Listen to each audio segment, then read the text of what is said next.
자, 그럼 도시화 부분에 대한 강의를 연속해서 하도록 하겠습니다. 조금 너무 길게 되는 것 같아가지고. 자, 도시 환경의 여러 가지 문제들, 그리고 도시화라는 것들이 어떤 의미가 있느냐, 또 그리고 앞으로 그럼 우리가 도시는 어떤 방향으로 이끌어가야 되겠느냐, 이런 여러 가지 얘기들이 나오는데, 자, 그 전에 이제 우리가 먼저 알아봐야 될 것들이 생태계에는 이른바 핫스팟이라는 개념이 있어요. 핫스팟. 핫스팟이 뭐냐면 이게 생태계라고 해서 그냥 생태계들이 띄엄띄엄 그냥 흩어져서 사는 게 아니에요, 여러분들. 보면은 막 몰려있는 어떤 부분이 있고요. 그러다가 이제 외곽에는 띄엄띄엄 가고 또 막 몰려있는 부분이 있고요. 띄엄띄엄 가고. 말하자면 어떤 집중하는 지역들이 생태계도 있더란 얘기예요. 그래서 핫스팟이라고 그러는데 어떤 것들이 그런 역할을 하겠습니까? 예를 들어서 뭐 열대우림, 레인포레스트라고 그러죠. 레인포레스트. 그 다음에 바다라고 하면 코랄리프, 산호초도 산호초. 그리고 늪지, 습지, 웻랜드라고 그러고 스웸프라고도 부르는 그런 것들. 그런데 사실은 많은 생태종들이 거기를 기점으로 해서 거기서 이제 태어나서 또 좀 다른 데로 가기도 하고, 어쨌든 핵심이 되는 지역들이 있더란 얘기예요. 중심지가 있더란 얘기예요. 사람의 생태학도 마찬가지고, 사람 같은 경우도 어떻게 됩니까? 도시 지역에 굉장히 많은 사람들이 몰려 살고 있어요. 근데 몰려 사는 비율이 여러분 얼마나 될 것 같습니까? 중세나 이럴 때 여러분 도시라는 개념이 있긴 있었지만 그때만 하더라도 도시라는 건 뭐냐? 뭐 왕이나 영주가 사니까 도시다. 뭐 그렇긴 하지만 도시라는 어떤 그 개체가 굉장히 불분명했어요. 예를 들어서 중세 같은 경우만 하더라도요. 도시 내에서도 뭐 양도 기르고 소도 기르고 포도밭도 있고요. 사실은 농촌의 경계, 농촌과 도시의 경계가 굉장히 뚜렷하지 않았다는 얘기예요. 근데 역시 산업혁명 시대 이후에 도시의 어떤 기능이 공업 기능으로 딱 들어서면서 그때부터 도시에 굉장히 많이 인구가 들어서게 되고요. 지금은 도시의 기능이 이제 공업이 아니라 상업과 업무 기능으로 변했지만 그럼에도 불구하고 인구 집중은 더욱더 강화되고 있더란 얘기예요. 그래서 전 세계적으로 보더라도요. 인구의 대략 한 70% 정도가 지금 현재 통계로는 도시에 몰려 살고 있어요. 우리나라는 어떨 것 같습니까? 우리나라는 지금 92에서 뭐 93을 왔다 갔다 해요. 엄청난 통계죠? 우리나라 사람의 한 92, 3% 대부분이 사실은 도시에 산다라는 거예요. 그럼 도시가 뭐고 농촌이 뭐냐? 뭐 여러 가지 이유가 있지만 여러 가지 어떤 측면들이 있지만 사실은 사회적인 구분이 있고요. 공간적인 구분이 있어요. 근데 공간적인 구분은 최근에 와서 굉장히 애매모호해지고 있죠. 뭐 농촌에도 인터넷 다 와요. SNS 다 돼. 전기 다 들어와. 누르면 다 더러운 거 다 떠내려가. 사실은 도시적인 생활 기반 시설로 봐서는 사실은 이제 우리는 농촌과 도시 경계가 거의 없다라는 거예요. 다만 사회적인 구분은 아직도 남아 있습니다. 사회적인 구분은 사실은 이것들이 굉장히 중요한 기준으로 나타나요. 익명사회냐 아니면은 전통사회냐. 여러분 뭐 사회학에서 게마인샤프트니 게젤샤프트니 뭐 이런 구분 들어봤죠? 익명사회. 도시라는 건 익명사회예요. 근데 익명사회라는 걸 우리가 뭐 익명사회이기 때문에 이웃도 없고 혼자만 살아가고 뭐 냉담한 인간관계 이렇게 좀 부정적으로만 생각하는데 사실은 그렇지 않아요. 익명적인 사회라는 게 사실은 개인의 인권과 자유보장과 굉장히 관련이 깊어요. 그러니까 모든 것들이 재출발이 가능한 거죠. 전통적인 어떤 위계의식, 권위주의, 계층, 신분계층 뭐 이런 것들에서 농촌적인 사회 구조거든요. 거기서 벗어나가지고 누구나 동일한 익명의 한 사람으로서, 그렇죠?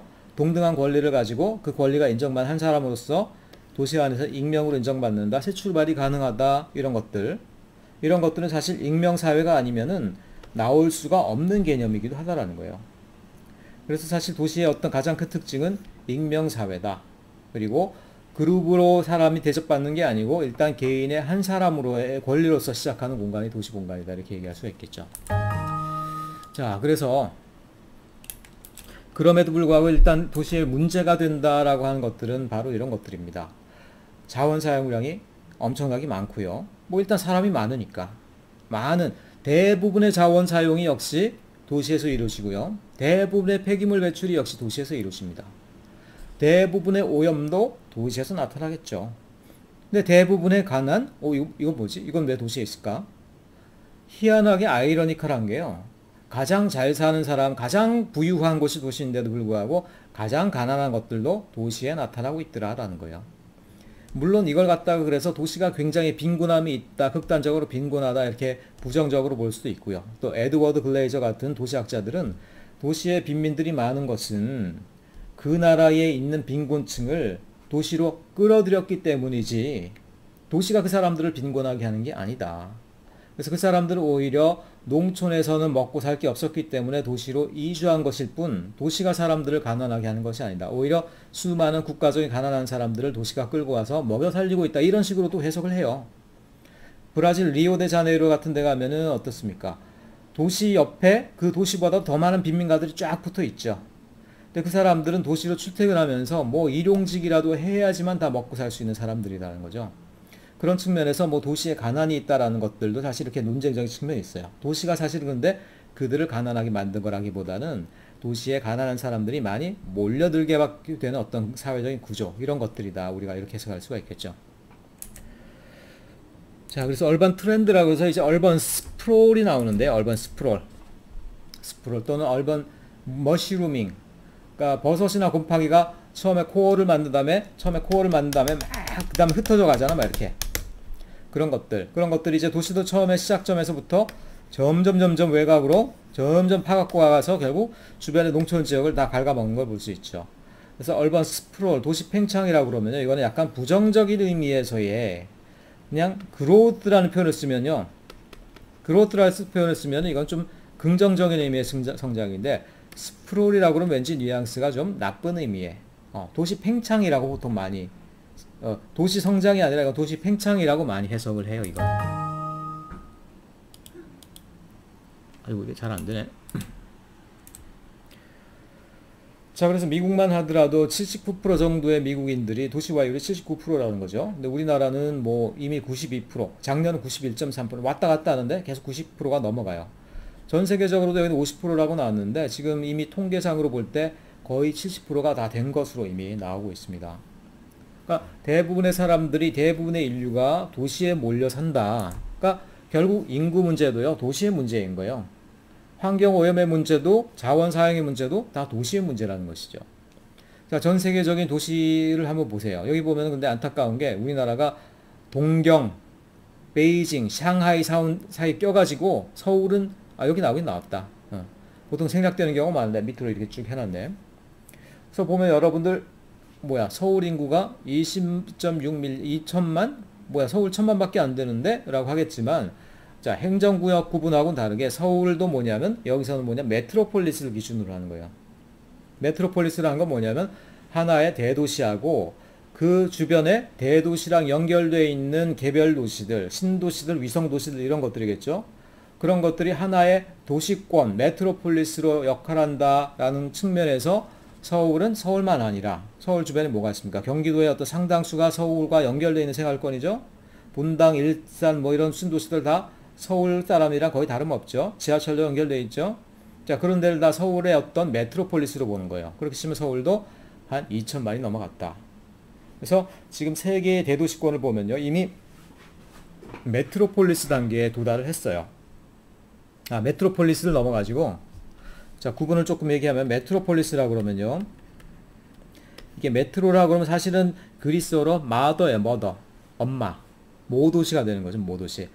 자, 메트로폴리스 같은 경우는 보통 한 여러 가지 구분이 있지만 한 300만 정도를 갖다 메트로폴리스라고 그랬는데, 그러니까 도시가 여기서 끝나지 않았죠. 그래서 그 다음 단계로 또 메갈로폴리스를 만들었어요.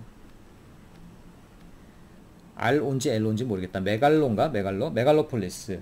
이게 한 500만, 1000만급 도시예요. 근데 세계의 도시들이 2단계를 뛰어넘어서 더 크게 성장하더라는 거죠. 그래서 한 단계를 또 더 만들었어요. 한 단계 더 만든 게 지금 하이퍼시티예요. 요게 한 2천만 정도 됩니다. 2천만 정도.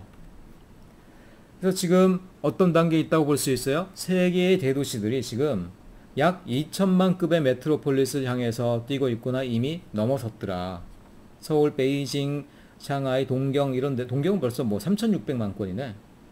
그래서 도시가 어디까지 커지고 어디까지 확장될지 우리가 알 수 없죠. 근데 지금 어쨌든 고속교통이 가능해지고요. 그 다음에 나중에 우리 초음속 열차, 지하로 가는 초음속 열차를 만들면은 우리나라에서 뉴욕 가는데도 2시간이면 간다라고 그러죠, 나중에는.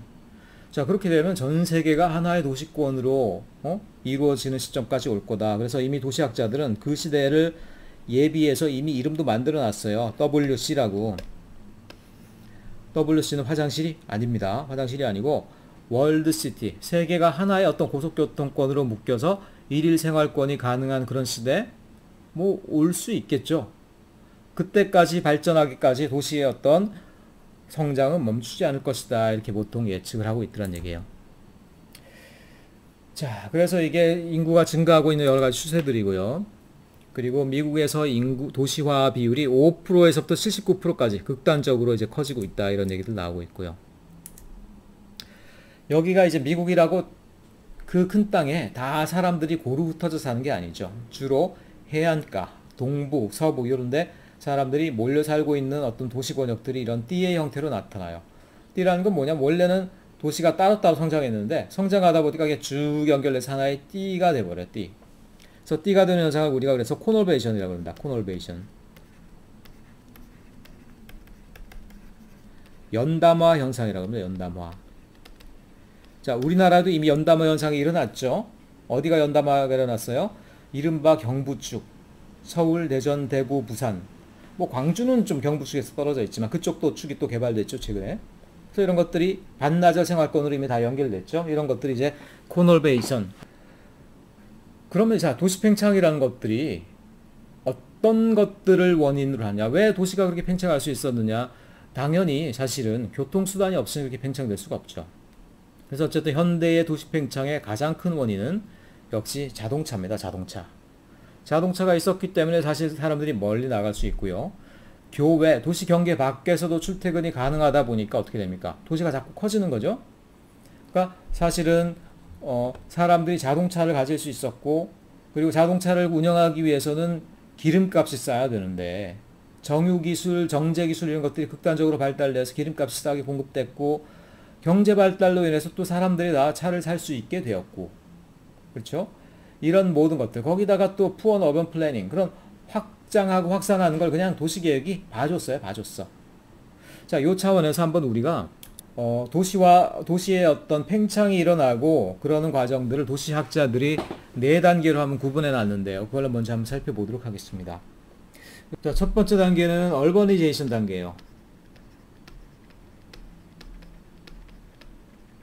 도시화 단계도 도시화 단계. 도시화 단계는 아까도 얘기했지만 산업혁명 시대에 일어났다라고 했어요. 자, 도시 한가운데 도심부가 있고요. 여기에 산업시설들이 잔뜩 들어서기 시작해요. 어떻게 되겠습니까? 외부로부터 사람들이 몰려들겠죠. 농촌에 일거리가 없는데 도시에 많은 일거리가 있다더라. 사람들이 많이 이제 도심부로 들어오게 돼요. 그러면서 도시 외곽이 어떻게 돼요? 점점 사람들을 위한 주거지가 늘어나겠죠. 이렇게 전체 몇 개의 동심원적인 부풀을 이루면서 도시가 이렇게 성장하게 되겠죠. 요걸 갖다가 이제 우리가 얼버니제이션이라고 그래요. 얼버니제이션. 도시화 단계라는 거죠. 자, 두 번째 단계로 가볼까요? 두 번째 단계는 사실은 도시가 팽창하다 못해 외곽으로 펑 터져 나가는 단계예요. 그래서 그 단계를 우리는 서브 얼버니제이션이라고 합니다.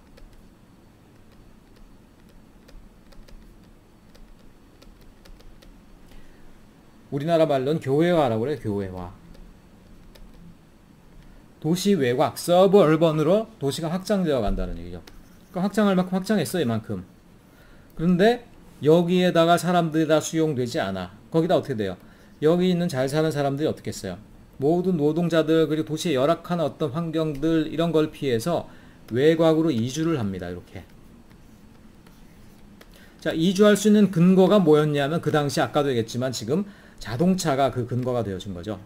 자, 미국에서 요 시기에 포디즘하고 포드의 어떤 자동차 대량 생산 문명이 발달하게 돼요.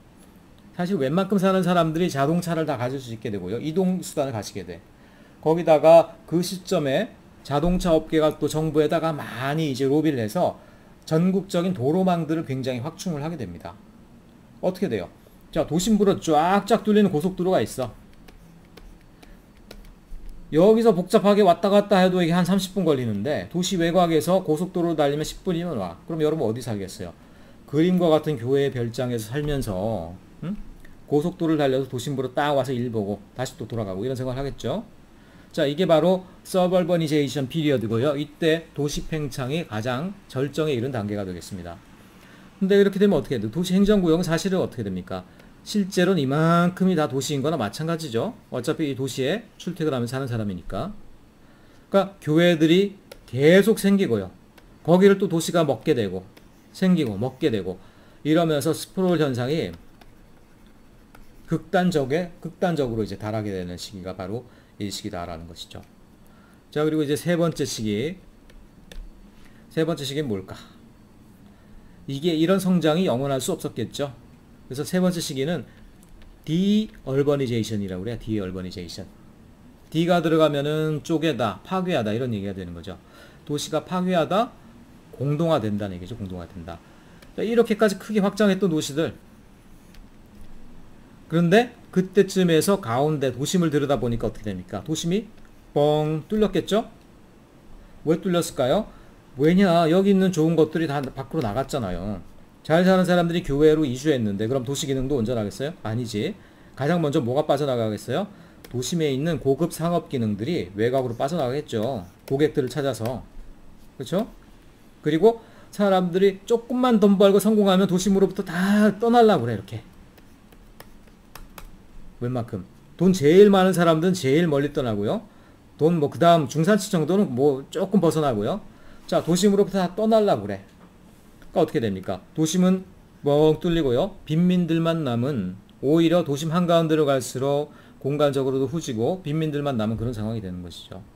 그래서 이런 것들을 갖다가 디얼버니제이션, 탈도시화 시대라고 그래요. 이 시대를 가리키는 말들이 많이 있습니다.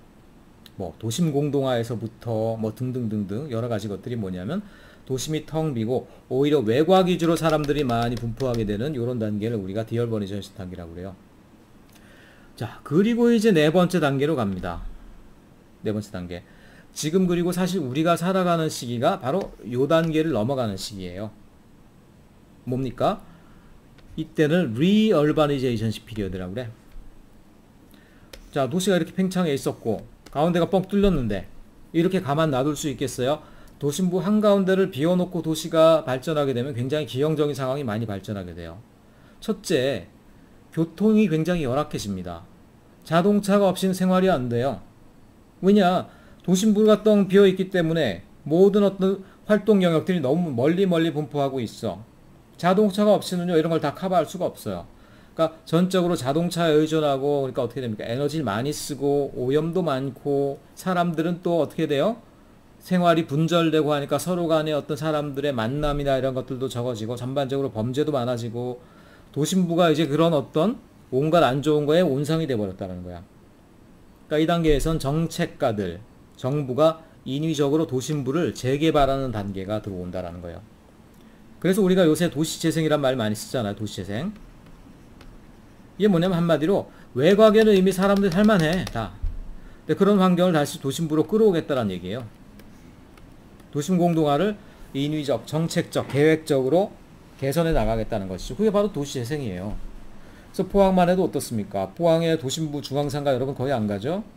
근데 여러분 선배들만 하더라도 데이트 좀 하고 좀 놀려면요. 토요일, 일요일에 중앙상가 나갔어야지만 됐어. 근데 요새는 거의 안 가죠. 양덕이라는 외곽생활권이 생겼죠. 그러니까 지금 중앙상가 가보면요. 뭐 사람이 별로 없어. 그러니까 포항시에서 어떻게 하고 있습니까? 최근에 뭐냐면 거기다가 길거리 따라서 청년 야시장을 개설한다는 등 뭘 한다는 등 여러 도시재생 프로그램 마련하고 있죠.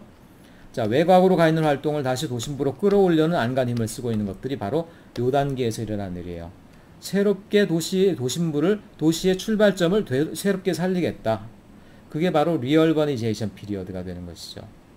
자, 이런 것들이 실제로 우리의 세대 가운데 일어나고 있는 상황이라는 거예요.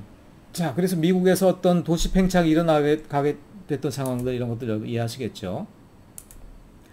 이게 미국의 라스베가스의 모습인데요. 보면은 자, 사막의 평원으로 쫙 이렇게 펼쳐져 있는 곳인데 그 사막에도 도로를 연결하고 상하수도가 공급되니까 사람들이 살만하죠. 그러니까 불과 한 30년 사이에 이렇게 엄청나게 평면상으로 쫙 뻗어나가는 걸 볼 수 있죠. 쓸 수 있는 모든 면적을 다 먹어 들어가는 걸 볼 수 있죠. 마치 어떤 생각이 들어요? 어떤 벽지에 이렇게 곰팡이가 쫙 퍼져나가는 것 같은 그런 도시 팽창의 모습들을 볼 수가 있죠.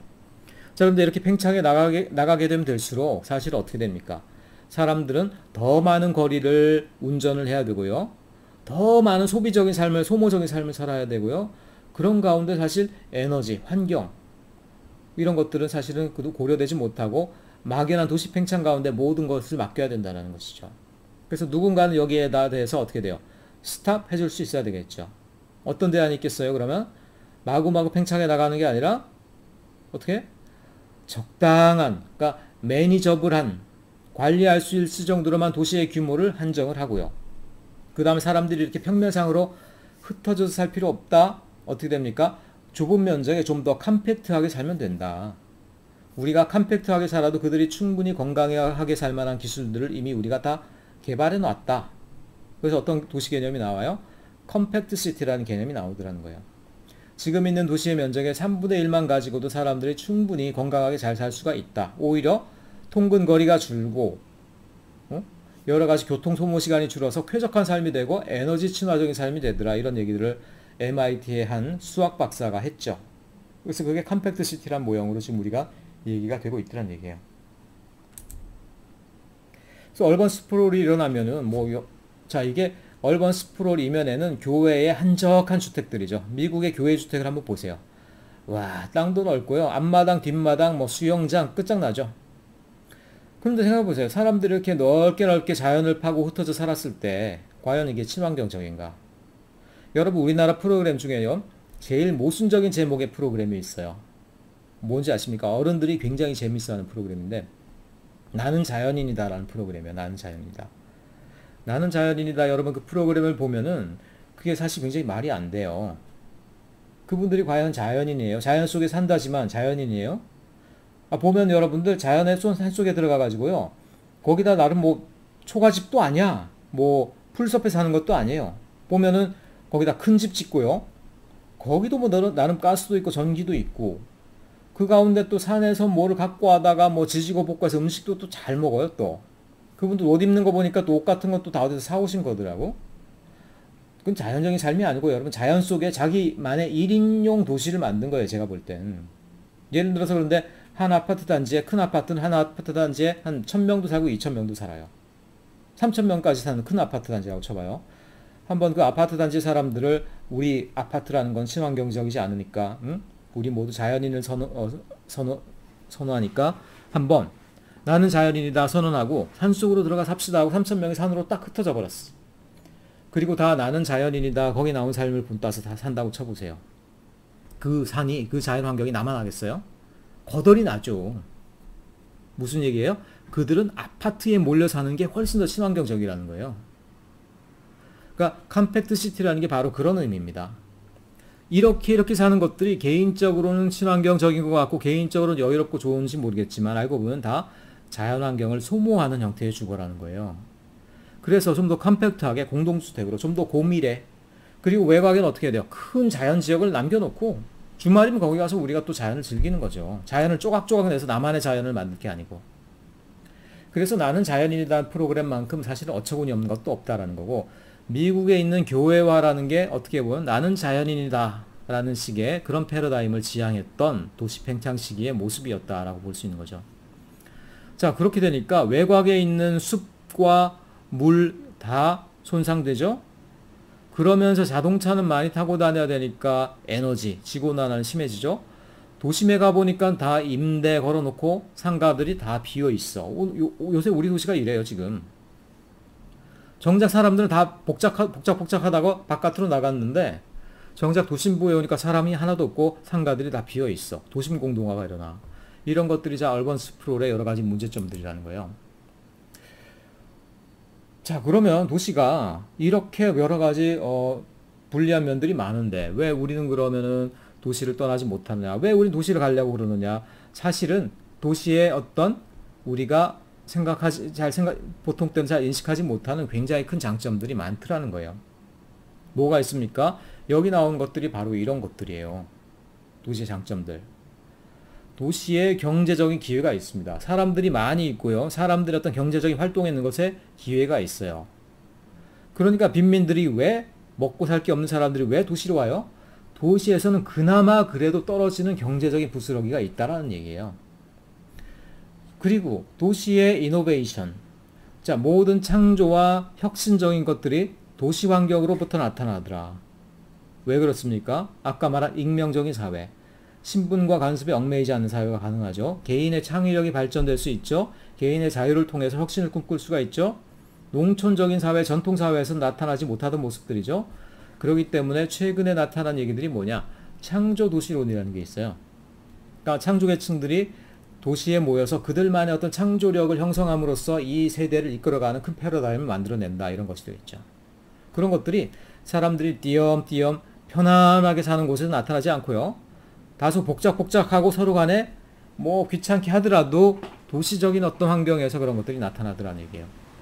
역시 그리고 교육의 기회, 그 다음에 어떻게 돼요? 교육의 기회 그리고 직장의 기회. 역시 이런 것들도 다 도시적인 환경에서 나타나죠.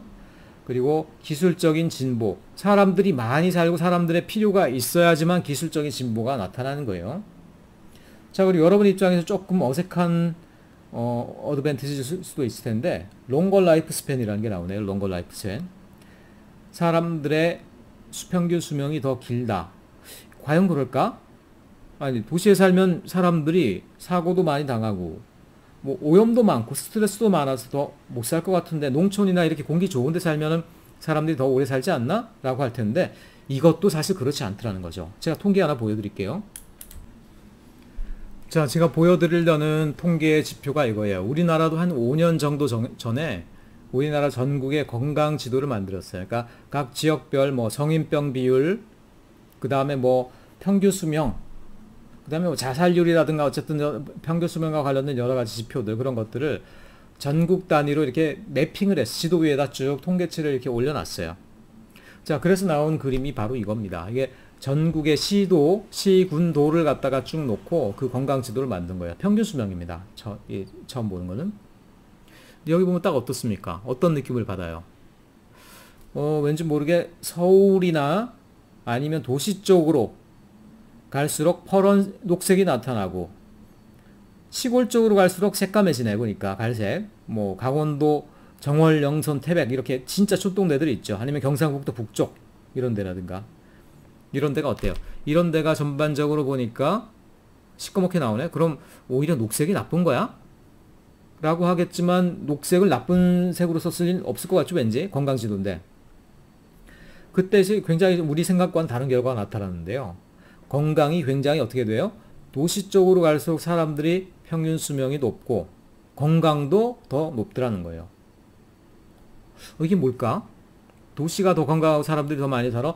예를 들어서 여러분 강원도 정선, 태백, 영월이면은 대표적인 청정도시 아니에요. 이런 데 사는 사람, 평생 사는 사람들은 한 평균 수명 진짜 90세, 100세는 장난이고 막 그럴 것 같지 않아요? 그게 아니더라는 거죠. 그래서 도시의 사람들이 평균 수명이 훨씬 더 높다라는 것들이 우리나라에도 정확하게 지금 드러났어요. 왜 그럴까? 왜 그럴까? 그럼 여러분들은 아마 쉬운 결론을 내리고 싶을 거예요. 첫째는 뭐냐면 병원이나 뭐 의료시설이 도시에 많기 때문에. 그거 아닙니다, 여러분. 아까도 얘기했지만 의료기술은요, 아픈 사람을 고쳐줄 수는 있지만 평균 수명을 갖다가 길게 하는 데는요, 큰 의미가 없어요. 전반적인 그곳의 환경이 그들을 건강하게 하고 평균 수명을 높게 해주는 거예요. 그렇다면 왜 그럴까? 공기 좋고 물 좋은데 거기서 왜 사람들이, 그게 여러분 사실 어떻게 보면 우리가 과대평가하는 부분이라는 거예요.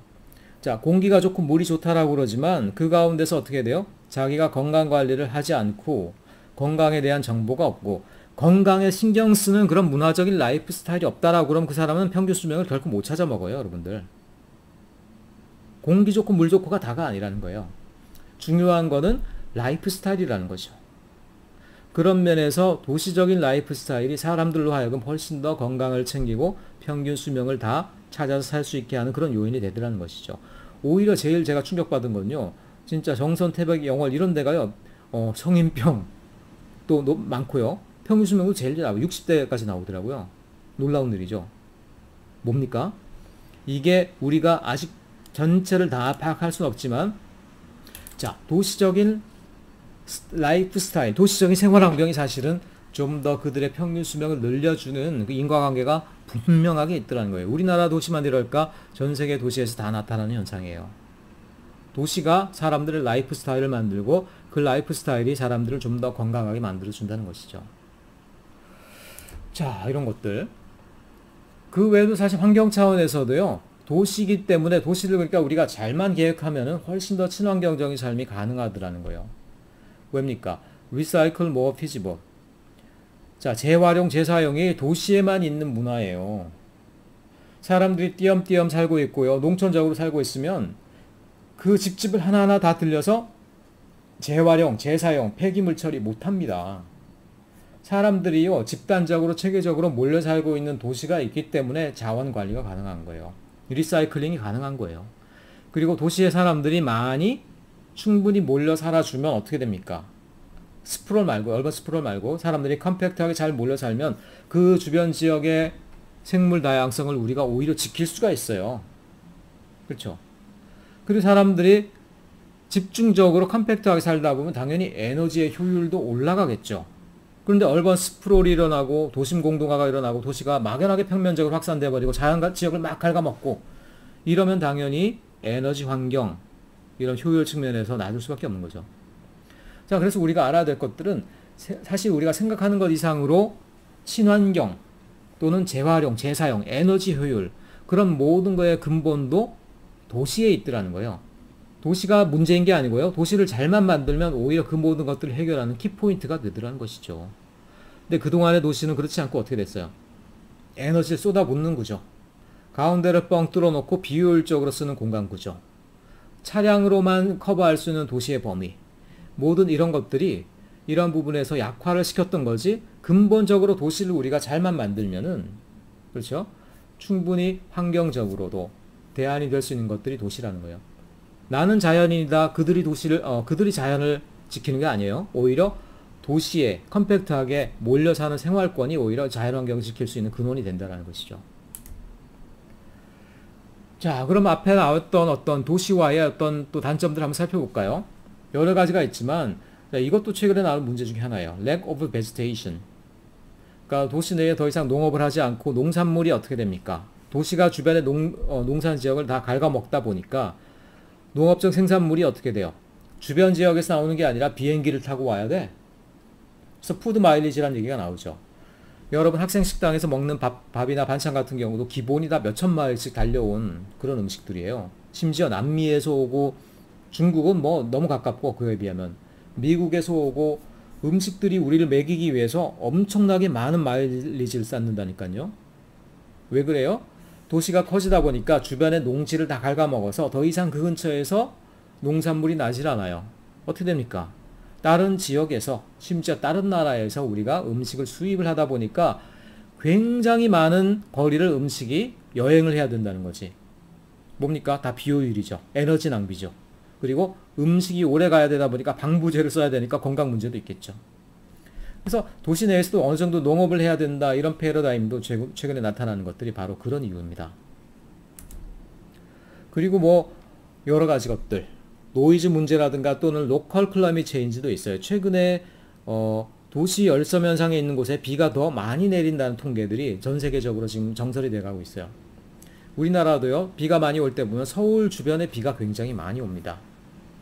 한마디로 도시화된 어떤 열섬화 현상 또는 도시에 몰려있는 그런 미세먼지 이런 것들이 오히려 강수량을 끌어들이는, 그러니까 다른 지역은 가물게 하고 도시는 쓸데도 없이, 도시에는 숲이 없잖아요. 다 콘크리트 바닥이기 때문에 비를 쏟아부어 봤자 어떻게 돼요? 토양으로 가지도 못해요. 근데 도시가 다 비를 애꿎게 받아먹고 있는 거야. 자, 그런 것들이 또 최근에 나오고 있는 도시화가 미기후를 변화시킴으로써 사막화라든가 물 부족 현상을 더욱더 심화시킨다 이런 얘기들이 바로 여기에서 나오는 겁니다. 네, 도시에 들어오고 나가는 것들을 얘기하고 있고요. 자, 그럼 우리는 갈 길은 정해졌죠? 갈 길은 정해졌어. 우리가 도시 욕을 하지만 사실은 뭐냐면 그게 도시가 잘못되었기 때문에 생기는 많은 어떤 부작용들이 있는 거지, 사실은 도시를 컴팩트하게 만들고 친환경적으로 에너지 친화적으로 만들면은 오히려 거기를 통해서 환경적인 혁신을 도모할 수가 있더라는 것이죠.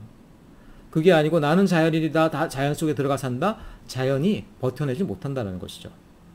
우리가 도시를 컴팩트하게 만들고 그 안에서 탄탄하게 에너지 효율적이면서 환경 친화적이면서 여러 가지 합리적인 체계를 만들어서 그 안에 살게 되면은 자연도 지킬 수 있고요. 자연환경을 보존해서 다시 농지로 돌릴 수도 있고요. 그러면서 오히려 인류의 어떤 환경 문제들이 오히려 거기서부터 풀려나간다는 것이죠. 그래서 오늘날 여러분들 환경 문제가 지금 아이러니한 결론들이 나오는데요. 환경 문제가 환경운동가들이 환경을 고치는 게 아니고, 그렇죠? 나는 자연인이다, 자연인 선언을 하는 사람들이 환경을 고치는 게 아니고, 오히려 인류와 도시와 건설 환경에 대한 그런 지식을 잘 활용하는 사람들이 오히려 환경을 지킬 수 있는 가능성이 많아지는 시기가 됐어요. 왜냐? 사람들이 있기 때문에 어차피 도시와 개발이 없을 수는 없죠. 다만 그 개발하는 모형을 어떻게 돼요? 어떻게 하면 자연과 공존할 수 있게 하는가? 어떻게 하면 컴팩트하게 에너지 효율적으로 사람들이 몰려 사는 도시를 만들 것인가? 그거를 고민을 해야지. 그렇죠? 각자 그냥 친환경적으로 살겠다 흩어져 가지고는 그거는 오히려 지구 환경을 망치는 길이라는 거예요. 그러니까 그 부분을 여러분 잘 알아야 됩니다. 그리고 환경운동가들이요, 개발을 반대하다 보니까 어차피 개발돼야 된 도시들이 개발이 못 돼. 그럼 그 개발이 어디로 가겠습니까? 오히려 다른 지역으로 가서요, 진짜 보존해야 될 자연환경을 망치고 거기 개발이 되는 경우들이 많아요. 눈 가리고 아웅이죠. 우리 도시 개발 반대한데 그 개발이 어떻게 돼요? 다른 데로 가서 더 양호한 자연환경을 파괴한다. 그런 어떤 모습들이 미국 사회에 많이 나타나고 있다. 이런 어떤 리포트가 많아요. 환경운동가들이 그래서 꼭 환경을 갖다가 지키는 것만도 아니라는 거예요. 어차피 사람들이 살아야 될 도시 공간은 필요합니다. 그들로 하여금 집도 없이 도시도 없이 기반시설도 없이 살라고 할 수 없어요. 다만 그런 것들을 어떻게 돼요? 최대한 컴팩트하게 효율적으로 만들어주는 사람이 있어야지, 그걸 그렇게 하면 안 된다, 무조건 개발 반대 그래가지고는요 어디선가 오히려 더 양호한 환경이 무너지는 거라는 것이죠. 그런 관계를 우리가 사실 잘 알아야지 진짜로 현명한 그런 환경 보존을 할 수가 있더라는 거예요. 자, 그 다음에 이제 얼번 파버티 얘기가 또 안 나올 수 없죠. 빈곤의 문제인데, 도시의 또 양극화 문제가 굉장히 심해요. 이거 브라질의 문제인데, 요 길 하나를 따라서 럭셔리 타운과 거의 스퀘터 타운, 쓰러져가는 타운이 나오고 있는데, 특별히 멕시코 시티 같은 경우는 한 1800만 명이 몰려 사는 도시인데 굉장히 환경이 나쁘고요. 또 범죄라든가 또 저녁 때만 되면은 미세먼지가 아주 그냥 눈처럼 내리는 문제, 이런 것들로 굉장히 심각한 걸로 알려져 있는데, 그럼에도 불구하고 지금 남미 멕시코라든가 또는 어디입니까? 콜롬비아 이런 데서 나름 이제 도시를 잘 이노베이션을 해가지고 그걸 통해서 이제 좀 친환경적인 도시를 만드는 노력들 어느 정도 이제 성과를 거두고 있다, 이런 얘기들이 나오고 있어요. 자, 교통 문제로 넘어가 봅시다. 교통 문제가 이제 역시 또 얼번 인바이러먼트 임팩트, 결국 제일 중요한 부분인데요. 사실 그러니까 교통량을 줄이는 것들이 항상 좋죠. 근데 그렇다고 사람들이 일터를 오가고 또는 뭐 여러 가지 이제 삶을 영위하기 위해서 오가는 활동을 없앨 수는 없어요. 다만 그런데 그런 것들이 어떻게 가능해요? 개인 자가용을 타지 않고 또 많은 부분을 걸어서 활동할 수 있다라고 그러면 그만큼 좋은 게 없더라는 거예요. 여러분 한동대만 해도 한번 보세요. 여러분들이 예를 들어서 대략 한 1, 2km 이내에서만 그래도 양덕을 갈 수 있다라고 그러면 여러분 뭐 셔틀버스 탈 이유가 뭐가 있겠어요? 근데 실제로 그렇지 않죠? 보면은 자, 한동에서 차 없으면 사실은 교외 생활하기 어렵고 셔틀버스 기다리는데 시간과 또 여러 가지 에너지 낭비 심하죠. 사실 그런 것들이 뭐냐면 교통의 문제, 그리고 도시 구조의 문제 차원에서 우리가 불필요한 시간과 에너지를 굉장히 많이 쓰고 있다는 거예요. 그뿐인가요? 우리가 자동차 위주로 생활을 하면요, 사람들이 대면 관계가 현저하게 사라진다는 통계가 있어요. 그러니까 나는 아파트에 딱 내려와서 차를 타고 가, 직장에서 차를 내리고 올라가서 사무실로 가. 도어 투 도어 라이프죠. 그런 가운데는 사람들의 우연한 만남이 일어나질 않아요. 자, 아까 도시는 익명적인 사회라고 그랬죠. 익명적인 사회는 뭐냐면 한 반면을 뒤집으면 누구나 또 친구가 될 수 있는 사회예요. 과거의 전통과 습관과 계층이 얽매이지 않고 누구나 우연하게 만나서 친구가 될 수 있는 사회가 도시인데, 자, 그런 만남이 일어나려면 어떻게 하면 돼요? 사람들이 서로 걸어가면서 접촉이 많아져야 돼. 근데 자동차가 많은 도시에서는 어떻게 돼요? 그런 것도 일어나지 않죠. 공간과 공간을 이어주는 자동차 교통만 있죠. 자동차는 사람들은 어떻게 돼? 서로 간에 적이죠. 차선 바꾸고 그럼 서로 간에 욕설이나 하고 그러지만 서로 간에 친구가 될 가능성이 전혀 없죠. 그러니까 뭡니까? 교통을 갖다가 줄이는 것들이 좋은 도시 계획의 또 굉장히 큰 목표라는 거예요.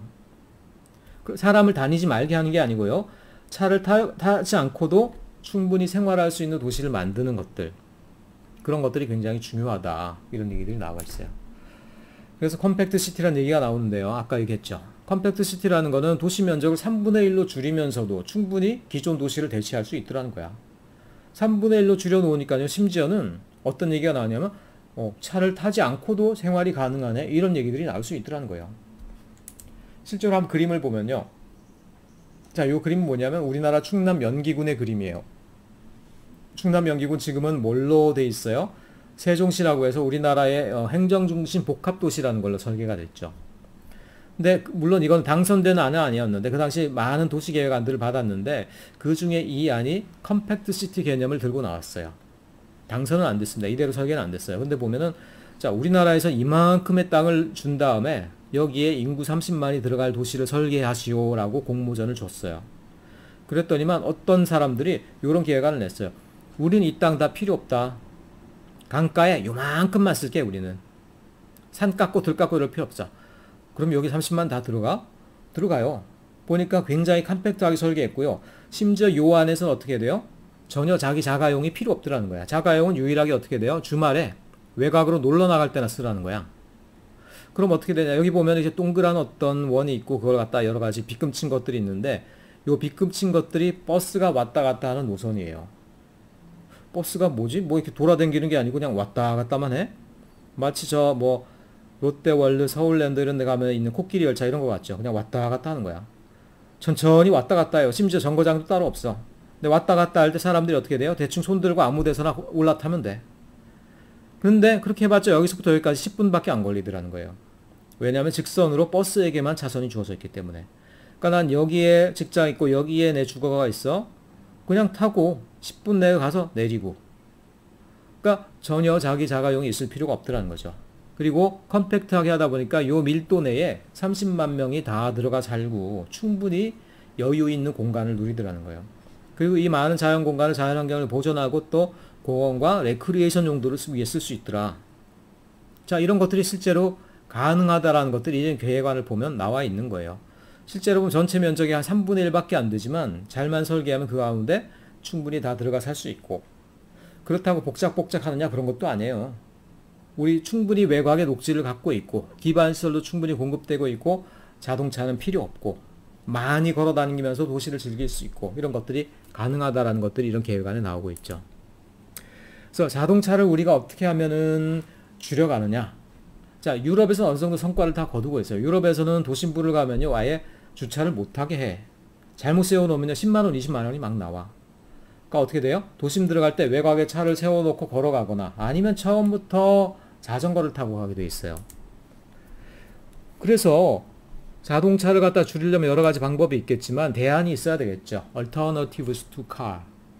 그래서 뭐 대안, 뭐가 있겠어요? 일단 가장 중요하게는 대중교통.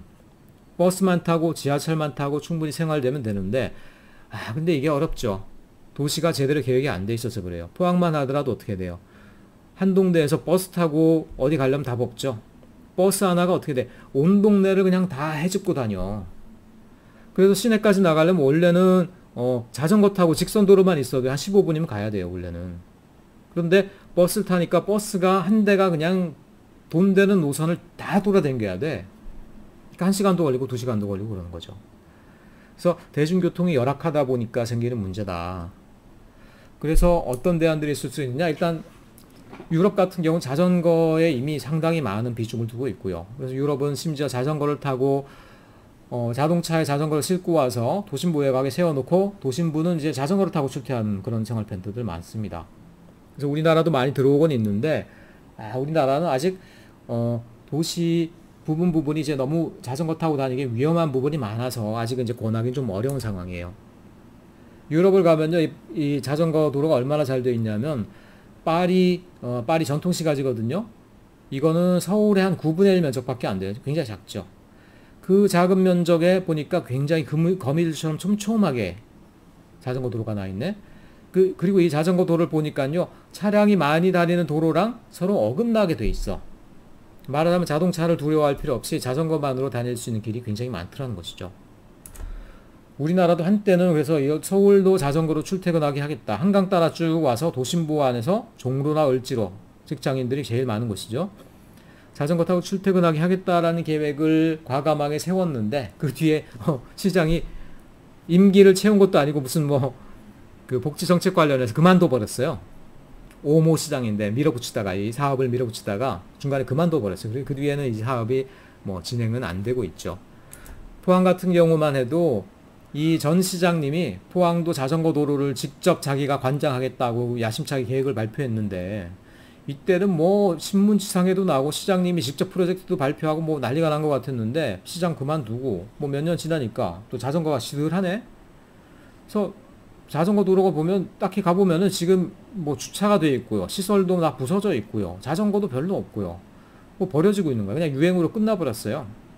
진짜로 진심을 가지고 자전거를 가지고도 생활하게 하려면은 여러 가지 재밌는 계획들이 많이 있을 수 있을 거 아니에요. 예를 들어서 도심부 이런 부분은 진짜로 차량이 못 들어오게 하고 자전거로만 진입하게 한다라든가 과감하게 뭐 시장님 표 좀 떨어지면 어때? 그냥 한번 하고 말면 되는 거지. 과감한 혁신을 해야 되는데 그런 것들이 쉽지가 않아요.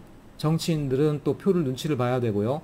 자동차 가지고 있는 사람들이 부릉부릉 밟을 때 그것들을 갖다 두려워하고요. 그래서 이런 자전거라든가 보행 위주의 도시를 만드는 정책들이 그렇게 원활하게 진행되지는 않습니다.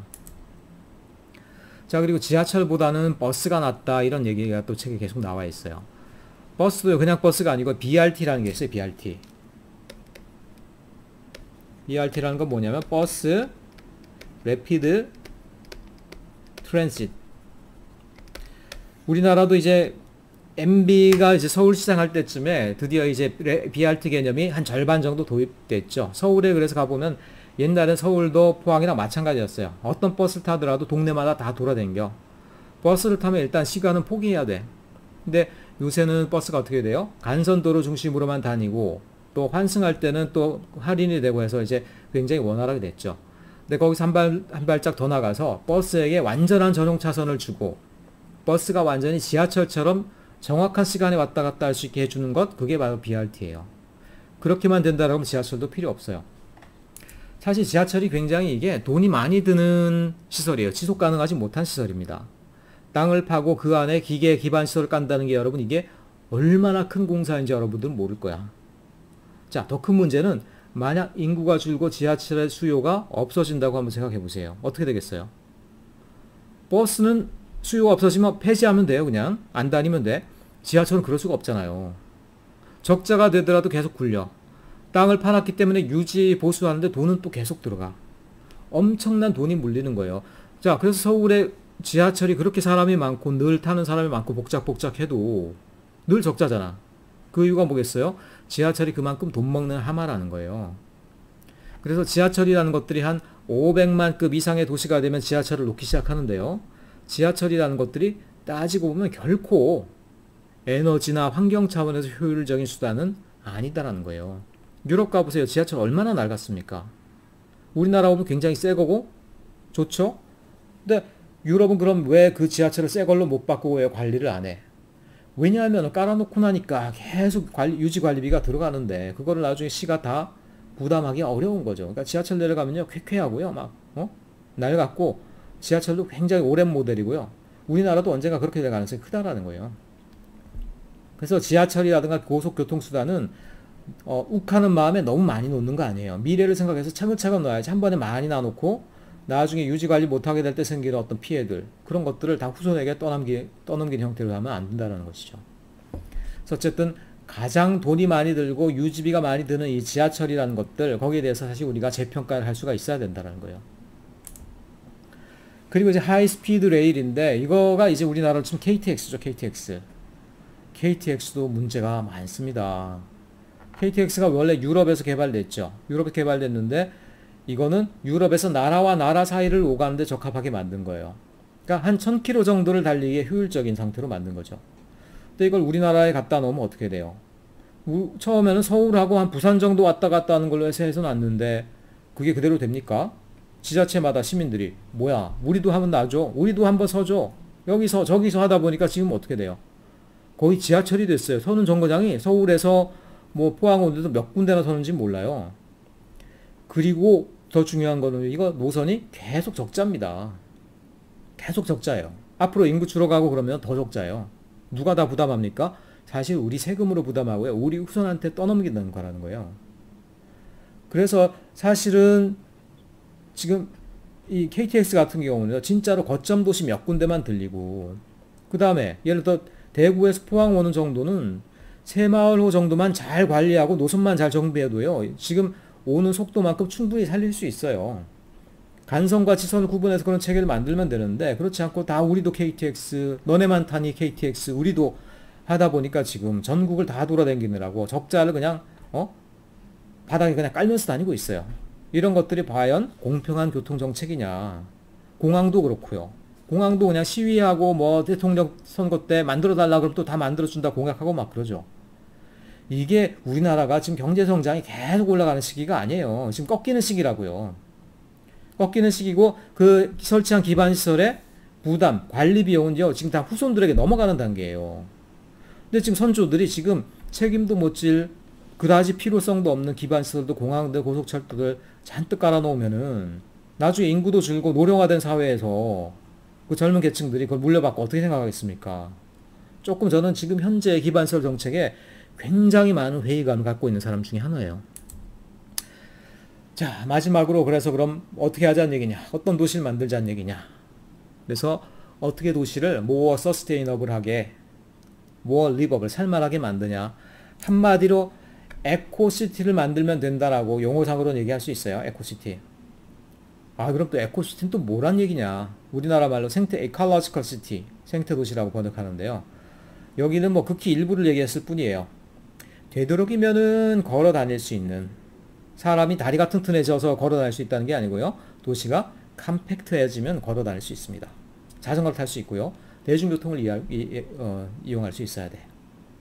그리고 대부분의 폐기물을 스스로 처리를 합니다. 우리 도시의 폐기물은 우리 도시 내에서, 독일만 하더라도요, 폐기물을 단지 밖으로 보내지 않는 주거단지들이 생겼다라고 그래요. 그 단지 안에서 다 처리를 한다는 거예요. 자체적으로 식량을 공급하며, 이건 좀 어렵겠다. 큰 도시 같은 경우는. 근데 그럼에도 불구하고 어느 정도 대안은 있겠죠. 도시 안에서도 식량을 공급할 수 있는 방안이 있을까? 전체는 아니더라도 단 5%, 10%라도 뭐 생각해보면 충분히 있을 수 있죠.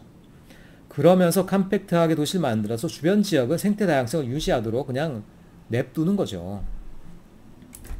그래서 스마트 그로스 에코시티라는 얘기가 나오는데, 이 내용만 하더라도 뭐 한 학기 강의 분량으로 굉장히 많아서 다 설명하지 못하지만, 한마디로 이렇게 요약하면 되겠어요. 에코시티라는 목표가 있고요. 에코시티로 나아가기 위해서 도시를 계획하고 관리하는 방안을 우리가 스마트 그로스라고 유럽에서 명칭을 붙였어요. 스마트란 말 요새 뭐 너무 많이 나오는 말이죠. 에코시티란 건 뭐냐? 당연히 에너지가 재활용되는, 재생 가능한 에너지를 최대한 많이 쓸 수가 있어야 되죠. 그리고 보다 사람들이 직접 활동을 위한 어떤 그런 설계가 돼야 되겠죠. 말하자라고 하면 자동차라든가, 자동차를 많이 쓸 것을 상상해서 도로를 깔아놓고 하는 도시, 그런 것들이 아니라 사람들이 가장 환경 친화적으로 살 수 있는 어떤 그런 체계를 미리 설정해 놓고 그거를 계획해야 나가야 되겠죠. 등등등등. 등등등등. 그래서 스마트 그로스 툴이라는 게 여러 가지가 있는데요. 계획기법뿐 아니라 법이라든가 뭐 등등 여러 가지가 있어요. 그 중에 하나 또 재밌는 표현이 있는데요. 뭐냐면 이게 여러분 이해하기 어려울 것 같아요. 이것만 간단하게 설명할게요. Tax land not buildings. Tax land not buildings. 뭐냐면은, 자, 지금 용도 지역 지구제라는 게 있는데, 예를 들어서 여러분들이 서울에 어떤 을지로에 가서 금싸라기 땅을 하나 산다. 한 평에 뭐 몇 억도 하죠, 그런 것들은. 그거 샀어요. 사가지고 여러분 갖고 있어. 갖고 있는데, 나는 여기에 나 돈 많아. 건물 세우고 싶은 생각 없고, 여기다 공원을 만들어서 그냥 시민들이 숲을 즐기게 하고 싶어. 공원을 딱 만들었어. 어떻게 될까요? 여러분, 망할 수가 있어. 왜냐하면 을지로의 그 비싼 땅을 사는 순간 세금이 붙는데요. 그 세금이 공원을 감안해서 세금을 매길까요? 아니야. 그 땅에 건물을 세우고 개발해서 돈을 벌 수 있죠? 그걸 감안해서 세금이 나와. 무슨 얘기인지 알겠어요? 그걸 감안해서 세금이 나와. 그걸 감안해서 땅값도 올라가 있고. 말하자면은 그 땅을 내가 환경적으로 보존하든 개발하든 세금은 똑같다라는 얘기예요. 그럼 뭐 어떻게 되겠습니까? 당연히 개발하겠죠. 먹고 살려면. 그래서 스마트하게 개발하고 또 환경을 유지할 수 있으려면은 토지의 상태대로 텍싱을 하고 건물을 감안해서 하는, 건물에다 세금 매기는 그런 형태의 세금은 없어야 된다. 이런 얘기들도 하고 있는데, 그런 것들은 어떻게 되겠습니까? 도시를 친환경적으로 이끌어가기 위한 일종의 어떤 세금 정책이 되겠죠. 그래서 여러분 뭐 이해하기 어려우니까 개념적으로만 설명합시다. 이건 뭐 여러분 관심 있는 분들은 개인적으로 또 공부하면 되는 거고요. 저는 개념적으로만 설명하도록 할게요. 개념적으로는 이 그림만 보면 딱 감이 와닿을 거예요. 둘 다 성장이죠.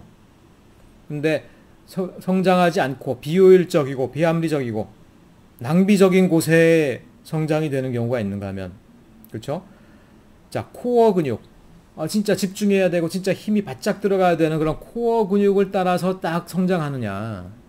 그 두 가지는 큰 차이죠. 둘 다 성장인데 어떻게 돼요? 덤브 그로스가 있고요. 스마트 그로스가 있더라는 거. 멍청한 발전이 있고. 이게 뭡니까 이게? 이게 바로 얼번 스프롤이라는 거야. 중심부는 뻥 비어 있는데, 그렇잖아. 중심은 비어 있는데 쓸데없이 외곽을 막 다 파먹고 들어가는 거예요. 이게 바로 얼번 스프롤에 해당하는 현상입니다. 스마트 그로라는 어떻게 돼요? 중심부를 탄탄하고 컴팩트하게 가는 거라는 것이죠. 자, 인체에 비유하니까 어느 정도 이제 개념이 잡힙니까? 이런 도시를 어떻게 구현해가고 어떻게 실현을 시키는가, 이런 것들이 이제 여러분들이 장차 리더가 돼서 여러분의 어떤 전공과 진로 가운데 해야 될 일인 거죠. 그리고 아까 도시 내에서도 농업이 어느 정도 가능하지 않을까라는 얘기 있는데, 대안들은 뭐 충분히 있어요. 고층 건물, 농촌은 농업은 고층 건물에서 못하냐? 오히려 고층 건물이 농업에 더 편리하다는 얘기도 있어요. 뭐예요? 햇볕이 잘 들어와. 그리고 상층부에 있는 풍력이나 이런 것들을 돌려. 그래서 이런 것들, 그래봤자 타워 하나에서 뭐 농산물을 지으면 얼마나 짓겠습니까? 라고 하지만, 그래도 이런 것들이 어떻게 돼요? 도심부에 군데군데 하나 둘씩 박혀 있으면 아까 말한 푸드 마일리지 엄청나게 줄일 수가 있겠죠. 자, 그런 것들이라든가, 그 다음에 바우반, 독일의 도시인데요. 이 도시가 진짜 막 희한한데요. 여기는 차가 진짜 없고요. 주차장 하나에 뭐 몇천만 원 받는다라고 그러고요. 그러면서 여기서는 폐기물이 나오지 않고 그 마을 내에서 모든 폐기물이 다 자체적으로 처리된다는 굉장히 어떤 혁신적인 친환경 타운인데, 이런 데가 많아져야 되겠죠. 그리고 마지막으로 구리치바 사례가 나오는데요. 구리치바에 굉장히 생태도시로 유명한 곳이에요. 여러 가지가 많지만 대표적으로 하나만 소개시켜드리면, 자, 이 BRT 시스템이 여기서 사실은 가장 근사한 모형이 제안이 됐어요. 사실 서울이 이거를 본따서 온 거예요. 이 BRT 시스템은요, 이 그림을 보세요. 원래는 도시가 이렇게 막 엄청나게 스프롤에 나갔었어요. 근데 어떻게 했습니까? 도시의 그 뒤에 어떻게 돼? 컴팩트 시티로 바꿨어요. BRT 노선이 지나가는 길을 이렇게 별자리처럼 불가사리처럼 만들었어요. 그 다음에 요 노선을 따라서는 고밀 개발이 가능하게 해. 그리고 거기서 멀리 떨어질수록 어떻게 돼? 저밀 개발밖에 안 돼요. 그러니까 대부분의 사람들이 어떻게 됩니까? 버스 노선에 가까운 곳에 살게 돼요. 그러니까 도시에 사는 사람들이 사실은 자동차를 타는 것보다도 버스를 타는 게 훨씬 더 편하다. 그리고 버스가 아까 말한 BRT 시스템이라서 버스가 자기 차선을 아예 온전히 다 갖고 있죠. 서울만 해도 왔다 갔다 좀 섞여요. 근데 여기는 처음부터 끝까지 버스 노선이 정해져 있어요. 그리고 얘가 지하철처럼 컨트롤이 됩니다. 정해진 시간에 와요. 그리고 사람들이 지하철역처럼 지상에, 한마디로 지상으로 올라온 지하철이다라고 보시면 돼요. 이렇게 쓰니까 어떻게 돼요? 지하철처럼 한번 파놓으면 계속 굴려야 될 필요도 없고요. 버스 노선도 그때그때 조정할 수 있고요. 그리고 사람들도 지하철처럼 편리하게 타면서도 요금은 싸지고요. 여러 가지가 이제 혁신적이었다라는 것이죠. 그래서 이런 것들이 또 실제로 컴팩트 시티, 스마트 그로트를 실현해 나가는 도시들이 전 세계적으로 없는 것은 아니다. 우리도 빨리 여기에 동참해야 되겠다. 이런 얘기를 할 수 있죠. 자, 그래서 이제 도시화에 대한 것들, 도시의 장단점들, 따지고 보니까 도시의 단점들은 해결이 가능한 것들이 많았고, 또 우리가 버리기 어려운 도시의 장점들이 굉장히 많았다라는 것이죠. 그럼 그동안 왜 우리는 도시에 대해서 늘 차갑고 냉정하고 사람이 살기 어렵고 더러운 공간으로만 인식했느냐? 사실은 거기에서 좀 많은 우리의 생각이 왜곡이 있었다라고 얘기를 해요. 그렇죠? 근대 산업화 이후에 사람들이 도시가 너무 오염돼 가고 사람들이 많이 죽어가는 곳이 되다 보니까 그때 도시에 대해서 너무 질려버린 거예요. 지금은 그래서 어떻게 돼요? 도시에 충분히 좋은 것들이 많고 우리가 도시를 잘 이끌고 나갈 만한 아이디어들이 많이 있는데도 불구하고 여전히 도시를 갖다 혐오하는 경향들이 있어. 자, 그럴 필요가 없더라는 것이죠. 이제는 도시를 컴팩트하게 모든 사람들이 친환경적으로 잘 살 수 있는 그런 곳으로 만들 만한 충분한 기술이 개발됐기 때문에 빨리 도시를 그쪽으로 전환시키는 작업이 필요하겠죠. 그러니까 그런 것들을 해나가는 것들이 바로 오늘날 우리가 해야 되는 작업이다. 이렇게 여러분들이 이해를 두시면 되겠어요. 자, 그래서 6장 내용들 전반부는 인구 문제, 후반부는 도시화 문제로 이렇게 마무리를 했고요. 여기에 대한 또 자세한 또 단락단락별 내용들, 또 좀 더 강화된 내용들은 이후에 강의하시는 교수님이 바톤을 이어받아서 좀 더 이제 보강해서 연속해서 강의를 해 주실 걸로 생각되고 있습니다. 어쨌든 여러분들 잘 지내시고요. 중간 시험 때 만나도록 합시다.